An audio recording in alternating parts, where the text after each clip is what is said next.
Hola, ¿qué tal amigos? Muy buenos días. Después de unos días en donde, no pudimos publicar video, ahora sí traemos la parte número 3 y penúltima de esta serie del equipo Brown GP.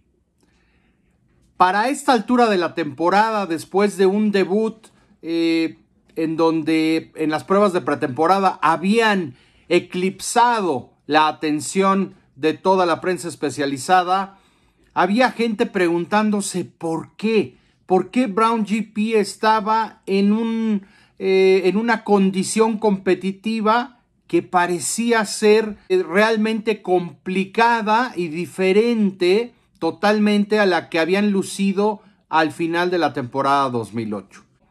En el equipo ya tenían claro que eran tres aspectos principales los que generaron que este auto, el Brown GP 001, fuese un auto tan exitoso. En primer lugar, la aerodinámica. En el equipo Honda F1 durante el 2008 habían decidido desde el comienzo de la temporada asumir un programa intenso de desarrollo aerodinámico con las nuevas reglas para 2009. Esa decisión temprana y que por supuesto tuvo un costo alto en cuanto a la competitividad del equipo Honda en 2008. Recordemos que fue muy baja esa competitividad del equipo durante el 2008, pero fue pensando siempre en la temporada 2009. Algo similar, entre comillas, a lo que sucedió con Ferrari durante la temporada 2021.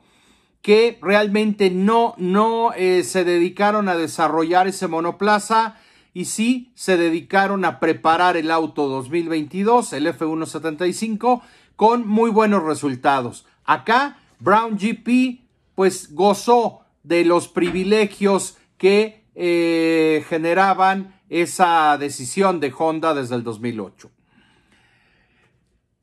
Segunda clave para esta competitividad, el motor. En este apartado, Honda realmente había sufrido mucho. El talón de Aquiles del equipo japonés en las campañas 2007-2008 habían sido el motor, pero con las nuevas reglas esperaban elevar la competitividad rumbo a ese 2009. Todo esto quedó detenido, quedó en el olvido cuando Honda tomó la decisión de abandonar la Fórmula 1. Al conseguir los motores Mercedes, inmediatamente se pusieron al máximo nivel en potencia y en maniobrabilidad, por lo que el déficit contra sus rivales en términos de potencia había quedado en el pasado. El tercer aspecto fundamental, neumáticos. El equipo siempre estuvo orgulloso por la calidad del trabajo del grupo de mecánicos e ingenieros de clase mundial que había en Brackley. Este equipo de ingenieros y mecánicos trabajaron de una manera extraordinaria en la geometría de las suspensiones, en su rigidez, siempre buscando extraer el máximo rendimiento de los neumáticos. Este aspecto fue fundamental para que el Brown GP 001 fuera un éxito rotundo en 2009. Recordemos que en los terceros test de pretemporada, el Brown GP rodaba como los verdaderos dioses en los test de Barcelona. El auto seguía sintiéndose como un auto que rozaba la perfección. Al término de las pruebas de pretemporada, los autos de Brown eran los más rápidos de todas las pruebas y hasta la revista Autosport les nombró como, entre comillas, los ganadores de esa pretemporada. También recordemos que esto pues nunca es algo determinante o algo contundente. ¿Por qué? Porque pues no se sabe exactamente qué estaban probando, pero las sensaciones que transmitía Brown GP eran muy positivas, eran totalmente ilusionantes. Ante la falta de presupuesto, todos los integrantes del equipo viajaron en clase económica a los grandes premios. Incluso el asistente de prensa de Jenson se había quedado en Londres para reducir costos. Jenson recordaba en aquellas fechas que a principios del mes de diciembre de 2008 cuando todo lucía terrible y había poca esperanza de continuar en la Fórmula 1, Rubens le había mandado un mensaje a Jenson preguntándole: ¿y ahora qué haremos? Button, con mucho humor, le respondió: por lo pronto tú eres mi principal competidor para conseguir un asiento en la Fórmula 1, y se reían ambos de esa situación, ¿no? Pero las risas prevalecían porque ya estaban prácticamente en camino a la primera carrera del año. Venía el Gran Premio de Australia y ahí Button comparaba el comportamiento del Brown GP 001 con el auto de 2008 y resaltaba que en 2008 el auto era muy nervioso en el tren trasero, algo que este Brown no tenía. Eso fue fundamental para que el británico se adaptara mucho mejor y rápidamente al auto de 2009. En el otro lado del box, con el brasileño Rubens Barrichello, esta confianza no estaba ahí desde el inicio, y eso fue también uno de los aspectos clave en la lucha interna en el equipo Brown. En la primera mitad del año, Jenson estuvo intratable.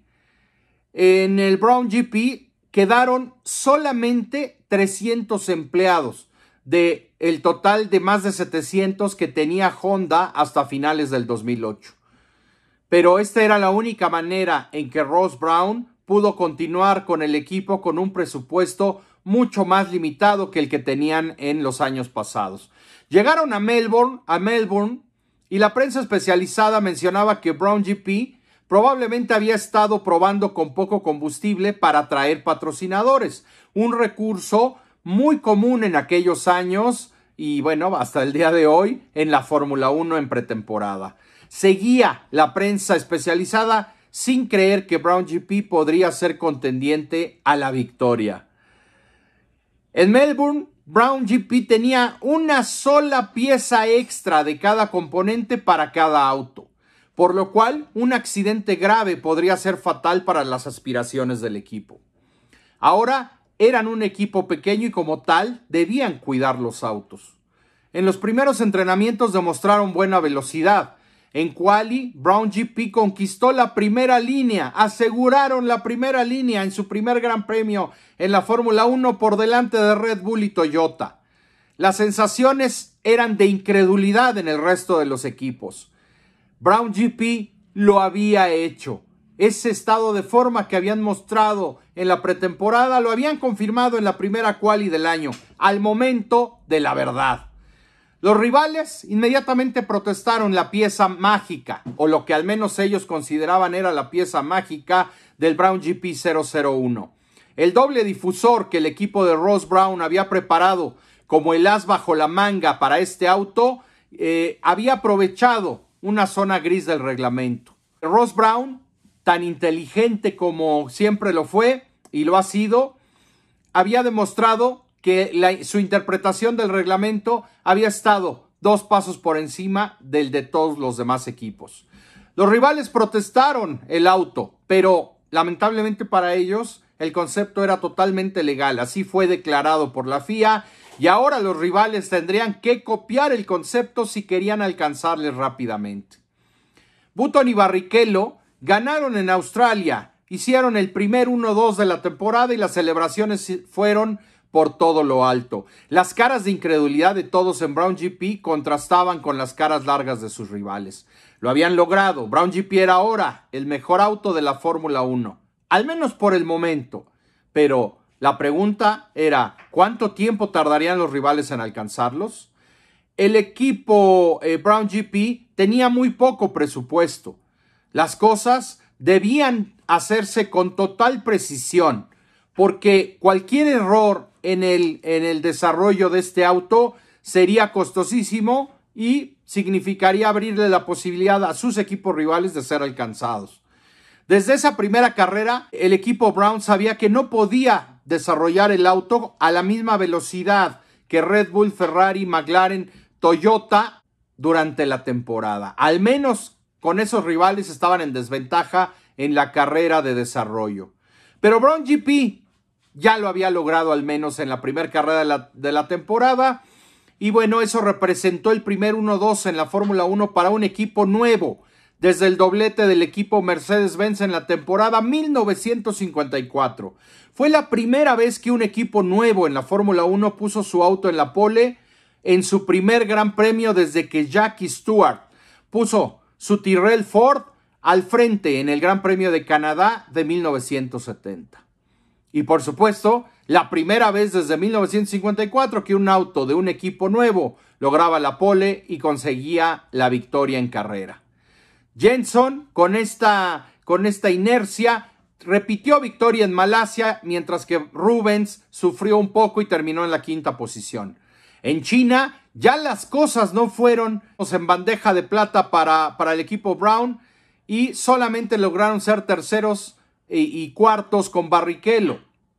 En Bahrein, Jenson regresó a la victoria y ya se iba perfilando el duelo Button contra Vettel en el campeonato. Barrichello solo pudo ser quinto en Bahrein, mientras que los puntos que estaba perdiendo Rubens en este inicio de la temporada iban a ser cruciales, probarían ser cruciales más adelante.